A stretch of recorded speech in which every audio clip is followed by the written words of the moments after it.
আসসালামু আলাইকুম। আসলে কোনো কিছু ভালো লাগা থেকে কোনো কিছু সৃষ্টি হতে পারে।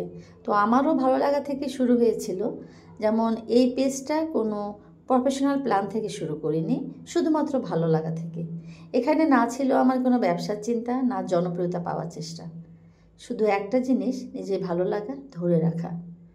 কখনো ক্যামেরায় ধরা পড়ে হঠাৎ রং বদলে ফেলে একটা বিকাল, কখনো রাস্তায় দেখা একটা বৃষ্টি ভেজা পাতা, আবার কখনো কাশফুলে দুলে ওঠা হাওয়া। এসব কিছুই নিজের মতো করে সংরক্ষণ করতে চাই। ছবি তোলা, ভিডিও করা, এসব আমার কাছে শুধু টেকনিক নয়, এক ধরনের অনুভূতি।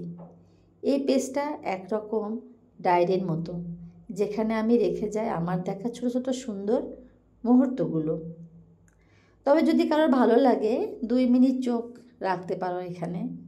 হয়তো কোনো একটা ছবি, কোনো একটা ভিডিও তোমার ভেতরের গল্পকেও জাগিয়ে তুলবে।